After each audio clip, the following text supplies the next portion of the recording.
ನಮಸ್ಕಾರ. ಇವತ್ತು ನಾನು ಯಾವ ಟಾಪಿಕ್ ಬಗ್ಗೆ ಮಾತಾಡ್ತಾ ಇದ್ದೀನಪ್ಪ ಅಂತಂದರೆ, ಕೆಲವು ಸತಿ ನಮಗೆ ಕಾರಣನೇ ಇರಲ್ಲ, ಏನೋ ಒಂಥರ ಬೇಜಾರಾಗ್ತಾ ಇರುತ್ತೆ. ರೀಸನ್ ಹುಡುಕಿದ್ರೆ ಎಲ್ಲವೂ ಸರಿಯಾಗಿರುತ್ತೆ, ಆದರೂ ಏನೋ ಒಂಥರ ಮನಸ್ಸಲ್ಲಿ ಖುಷಿ ಇಲ್ಲ, ನನಗೇನಾಗ್ತಿದೆ ಅಂತಲೇ ನನಗೆ ಗೊತ್ತಾಗ್ತಾ ಇರಲ್ಲ. ಆದರೆ ಯಾಕೆ ಹೀಗೆ ಅನಿಸ್ತಾ ಇದೆ, ನನ್ನ ಎಮೋಷ್ನಲ್ಲಿ ನನಗೆ ಯಾಕೆ ಇಂಬ್ಯಾಲೆನ್ಸ್ ಫೀಲ್ ಆಗ್ತಾ ಇದೆ, ಇದನ್ನು ಹೇಗೆ ಸರಿಪಡಿಸ್ಕೊಳ್ಳೋದು ಅನ್ನೋದ್ರ ಬಗ್ಗೆ ಇವತ್ತಿನ ಟಾಪಿಕಲ್ಲಿ ಮಾತಾಡ್ತಾ ಹೋಗೋಣ. ನೋಡಿ, ಪ್ರತಿಯೊಬ್ಬ ಮನುಷ್ಯನಿಗೂ ಒಂದು ಹವ್ಯಾಸ ಇರುತ್ತೆ. ಕೆಲವು ಸತಿ ನಾವು ಹಾಡೋದನ್ನ ಇಷ್ಟಪಡ್ತೀವಿ, ಅಥವಾ ಹಾಡು ಕೇಳೋದು ಆಗಿರ್ಬೋದು, ಡ್ಯಾನ್ಸ್ ಮಾಡೋದಾಗಿರ್ಬೋದು, ಯಾವುದಾದ್ರೂ ಒಂದು ಹವ್ಯಾಸ ಮನುಷ್ಯನಿಗಿದ್ದೇ ಇರುತ್ತೆ ಅಲ್ವಾ. ಆದರೆ ಮೊಬೈಲ್ ನೋಡೋದು, ಟಿ ವಿ ನೋಡೋದು ಹವ್ಯಾಸ ಅಲ್ಲ. ಆದರೆ ನಮ್ಮ ಎಮೋಷ್ನಲ್ ಹ್ಯಾಬಿಟ್ಸಿಂದ ಕೂಡ ನಮ್ಮ ನಡವಳಿಕೆಯಲ್ಲಿ ಬದಲಾವಣೆಯನ್ನು ತಂದ್ಕೋಬೋದು. ಏನಿದು ಎಮೋಷ್ನಲ್ ಹ್ಯಾಬಿಟ್ಸ್ ಅಂದರೆ, ಹೇಗೆ ಅದನ್ನು ನಮ್ಮ ಜೀವನದಲ್ಲಿ ಅಳವಡಿಸ್ಕೊಡೋದು ಅನ್ನೋದ್ರ ಬಗ್ಗೆ ಇವತ್ತು ಮಾತಾಡ್ತಾ ಹೋಗೋಣ. ಮೊದಲನೇದಾಗಿ ನೋಡಿ, ಸೆಲ್ಫ್ ಅವೇರ್ನೆಸ್ ಅನ್ನೋದು ತುಂಬಾ ಮುಖ್ಯ. ಎಷ್ಟೋ ಸತಿ ನಮ್ಗೆ ಯಾರೋ ಒಬ್ರು ಹೇಳಿದಾಗ ಅದನ್ನು ತಗೊಳ್ಳೋ ಸೌಜನ್ಯನೂ ನಮಗಿರಲ್ಲ, ತಾಳ್ಮೆನೂ ಇರಲ್ಲ. ಆದರೆ ನಮಗೆ ಏನಾಗ್ತಿದೆ ಅಂತಾನೆ ನಮಗೆ ಕೆಲವು ಸತಿ ಗೊತ್ತಾಗಲ್ಲ. ಅದನ್ನೇ ಹೇಳಿದೆ ಅಲ್ವ ಶುರುವಿಗೆ, ಯಾಕೋ ಒಂಥರ ಬೇಜಾರಾಗ್ತಿದೆ, ನೋವಾಗ್ತಿದೆ, ಏನೋ ಯಾರಿಗೂ ಹೇಳ್ಕೊಳ್ಬೇಕು ಅಂತಲೂ ಅನಿಸ್ತಾ ಇಲ್ಲ, ಏನಾಗ್ತಾ ಇದೆ ಅಂತಲೂ ಗೊತ್ತಾಗ್ತಾ ಇಲ್ಲ ಅನ್ನೋದನ್ನ ನಮ್ಗೆ ಎಷ್ಟೋ ಸತಿ ಫೀಲ್ ಆಗುತ್ತೆ. ಈ ಸೆಲ್ಫ್ ಡಿಸ್ಕನೆಕ್ಷನ್ ಅಂತ ಕರೀತಾರೆ. ಆದರೆ ಇದು ಯಾಕಪ್ಪ ಆಗುತ್ತೆ ಅಂತ ಹೇಳಿದ್ರೆ, ಕೆಲವು ನಮ್ಮ ಹವ್ಯಾಸಗಳು ಏನು. ಈ ಹವ್ಯಾಸ ಅಂತ ಹೇಳಿದ್ರೆ, ಸದಾ ಎಕ್ಸೆಸ್ ಆಗಿ ಮೊಬೈಲನ್ನು ನೋಡ್ತಾ ಇರೋದು, ಇವ್ರ ಅಪ್ರೂವಲನ್ನು ಕೇಳ್ತಾ ಇರೋದು, ಅಥವಾ ನನ್ನ ಬಗ್ಗೆ ಯಾರು ಏನು ಅನ್ಕೋತಾರೆ, ಇವ್ರೇನು ಹೇಳ್ತಾರೆ, ಅವ್ರೇನು ಹೇಳ್ತಾರೆ ಅಂತ ಸದಾ ಅದ್ರ ಬಗ್ಗೆ ಯೋಚನೆ ಮಾಡ್ತಾ ಇರೋದ್ರಿಂದ ಕೂಡ ನಮಗೆ ಸೆಲ್ಫ್ ಡಿಸ್ಕನೆಕ್ಷನ್ ಆಗ್ತಾ ಹೋಗುತ್ತೆ. ಯಾಕಂತ ಹೇಳಿದ್ರೆ, ನೀವು ಅವ್ರ ಜೀವನ ನಡೆಸ್ತಿದ್ದೀರ ಹೊರತು ನಿಮ್ಮ ಜೀವನವನ್ನು ನೀವು ನಡೆಸ್ತಾ ಇಲ್ಲ. ಆದರೆ ಒಳ್ಳೆ ಅಭ್ಯಾಸಗಳನ್ನು ಹೇಗೆ ಬೆಳೆಸ್ಕೊಳ್ಳೋದು, ಎಮೋಷ್ನಲ್ ಹ್ಯಾಬಿಟ್ಸನ್ನು ಹೇಗೆ ಬೆಳೆಸ್ಕೊಳ್ಳೋದು ಅಂತ ಹೇಳಿದ್ರೆ, ಜರ್ನಲಿಂಗ್. ನೋಡಿ, ನಿಮಗೆ ಏನು ಅನ್ನಿಸ್ತಾ ಇದೆ, ಏನು ಭಾವನೆಗಳಾಗ್ತಾ ಇದೆ, ಮಲಗೋಕ್ಕಿಂತ ಮುಂಚೆ 10 ನಿಮಿಷ ಮುಂಚೆ ನಾನು ಕಳೆದ ಸಂಚಿಕೆಯಲ್ಲಿ ಹೇಳಿಕೊಟ್ಟಿದ್ದೆ ಸೇವರಿಂಗ್ ಟೆಕ್ನಿಕ್ ಅಂತಂದರೆ, ನಿಮ್ಮ ಜೀವನದಲ್ಲಿ ಏನು ಒಳ್ಳೆಯ ವಿಷಯಗಳಾಗಿರುತ್ತೆ ಅದನ್ನು ನೆನೆಸ್ಕೊಳ್ಳೋದಾಗಿರ್ಬೋದು, ಅಥವಾ ಏನಾದರೂ ಯಾರೋ ಒಬ್ಬರು ನಿಮಗೆ ನೋವು ಮಾಡಿರ್ತಾರೆ, ಬೇಜಾರು ಮಾಡಿರ್ತಾರೆ, ಅಥವಾ ಯಾರೋ ಒಬ್ಬರು ನಿಮಗೆ ಅವಮಾನ ಮಾಡಿರ್ತಾರೆ, ಅದನ್ನು ಒಂದು ಸೈಡಲ್ಲಿ ಬರೆದು ಅದನ್ನು ಸುಟ್ಟು ಹಾಕ್ಬಿಡೋದು. ಯಾಕೆ ಅದನ್ನು ಇಡಬಾರ್ದು ಅಂತ ಹೇಳಿದರೆ, ನೀವು ಅದನ್ನೇ ಹೆಚ್ಚಾಗಿ ಅಟ್ರಾಕ್ಟ್ ಮಾಡ್ತಾ ಹೋಗ್ತೀರಾ. ಆದರೆ ಯಾವಾಗ ಇದನ್ನು ಬರೆದು ಲೆಟ್ ಗೋ ಮಾಡ್ತಾ ಹೋಗ್ತೀರಾ, ನಿಮ್ಮ ಬಾಡಿ ಕೂಡ ಲೈಟ್ ಆಗ್ತಾ ಇರುತ್ತೆ, ಎಮೋಷ್ನಲಿ ಕೂಡ ನೀವು ಲೈಟರ್ ಆಗ್ತಾ ಹೋಗ್ತೀರಾ.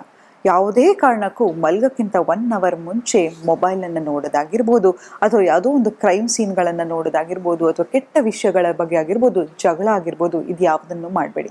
ಯಾಕಂತಂದಾಗ ನೀವು ಮಲಗೋದಾಗ ಏನಾಗುತ್ತೆ ಅಂತ ಹೇಳಿದ್ರೆ, ನಿಮ್ಮ ಸುತ್ತ ಮನಸ್ಸು ತುಂಬಾ ಆ್ಯಕ್ಟಿವ್ ಆಗಿರುತ್ತೆ. ಯಾವಾಗ ಇದನ್ನೆಲ್ಲ ಯೋಚನೆ ಮಾಡ್ಕೊಂಡು ಮಲಗ್ತಿರೋ, ಖಂಡಿತವಾಗ್ಲೂ ನಿಮಗೆ ಅದನ್ನೇ ಅಟ್ರಾಕ್ಟ್ ಮಾಡ್ತಾ ಹೋಗ್ತೀರಾ, ಕನಸಲ್ಲೂ ಕೂಡ ಅದೇ ಬರ್ತಾ ಹೋಗುತ್ತೆ. ಮತ್ತು ಮುಖ್ಯವಾಗಿ ಏನಪ್ಪ ಅಂತ ಹೇಳಿದ್ರೆ, ದೇಹಕ್ಕೆ ವರ್ಕೌಟ್. ಹೌದು, ಬರೀ ದೇಹಕ್ಕೂ ಮಾನಸಿಕಕ್ಕೂ ಏನಪ್ಪ ಸಂಬಂಧ ಅಂತ ಹೇಳಿದ್ರೆ, ಯಾವಾಗ ನೀವು ನಿಮ್ಮ ಬಾಡಿ ತೂಕವನ್ನು ಸರಿಯಾಗಿ ಇಟ್ಕೋತೀರಾ, ನಿಮ್ಮಲ್ಲಿ ಸ್ಟ್ರೆಸ್ ಲೆವೆಲ್ ಕೂಡ ಕಮ್ಮಿ ಆಗ್ತಾ ಹೋಗುತ್ತೆ. ನೋಡಿ, ಈಗ ಎಕ್ಸಾಂಪಲ್ ಜಿಮ್ಮಿಗೆ ಹೋಗ್ತೀರಾ ಅಂತ ಇಟ್ಕೊಳ್ಳೋಣ, ಒಂದು 30 kg ವೆಯ್ಟನ್ನು ಎತ್ತುತ್ತೀರಾ.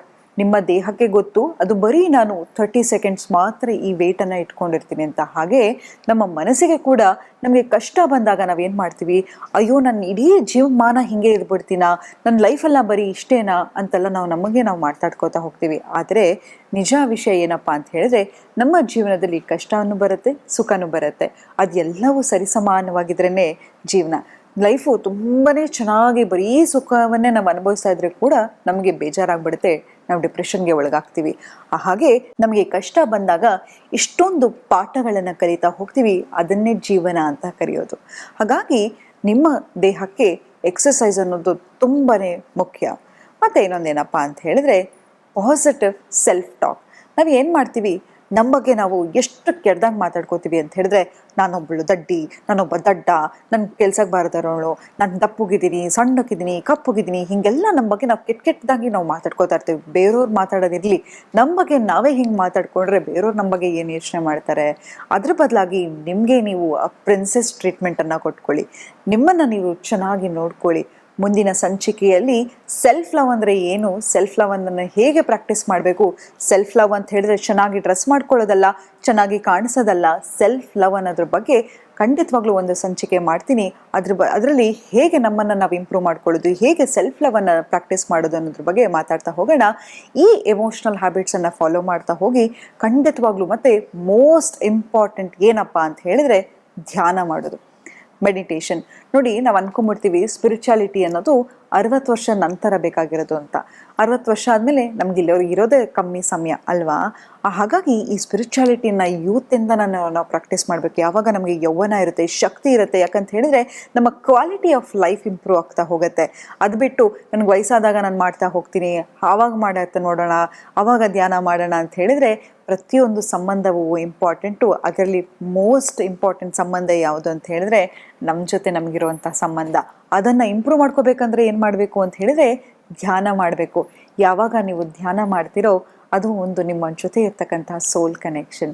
ಅದನ್ನು ನೀವು ಡೈಲಿ ಪ್ರಾಕ್ಟೀಸ್ ಮಾಡ್ತಾ ಹೋಗಿ ಯಾವಾಗಲೂ ನೋಡಿ, ಈ 24 ಗಂಟೆ ನಿಮಗೋಸ್ಕರ ನೀವು 5 ನಿಮಿಷ ಕೊಟ್ಕೊಳ್ಳೋಕ್ಕಾಗಲ್ವೇನ್ರಿ? 15 ನಿಮಿಷ ನಿಮ್ಮ ಮನಸ್ಸಿಗೆ, 45 ನಿಮಿಷ ನಿಮ್ಮ ದೇಹಕ್ಕೆ ಕೊಡ್ತಾ ಹೋಗಿ ನಿಮ್ಮ ಜೀವನದಲ್ಲಿ ಆಗೋ ಚೇಂಜಸನ್ನು ನೀವೇ ನೋಡ್ತಾ ಹೋಗ್ತೀರಂತ ಹೇಳ್ತಾ ಇವತ್ತಿನ ಸಂಚಿಕೆ ನಾನು ಮುಕ್ತಾಯಗೊಳಿಸ್ತಿದ್ದೀನಿ. ಧನ್ಯವಾದಗಳು.